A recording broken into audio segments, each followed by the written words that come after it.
Minisitiri w'ingabo w'Ubushinwa Wei Feng yatangaje ko mu gihe agace ka Taiwan kashaka kwigenga nta yandi mahitamo Ubushinwa buzaba busigaranye uretse intambara yo kurengera ubusugire bw'icyo gihugu.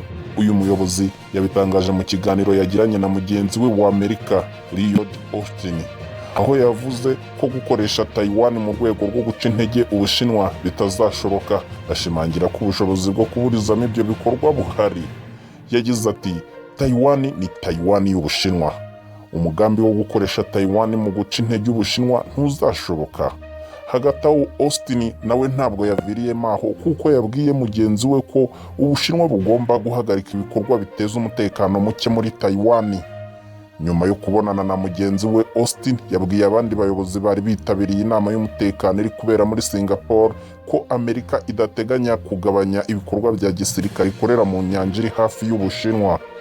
Mu minsi ishize ubwo Perezida Joe Biden wa Amerika yari mu Buyapani, yavuze ko nta kabuza igihugu cye cyiteguye gutabara agace ka Taiwan igihe kagabwaho igitero n'Ubushinwa, kandi ubu butabazi bukaba bwaba bugizwe no kohereza ingabo muri ako gace, bishobora kurangira ibaye intambara ya gatatu y'isi.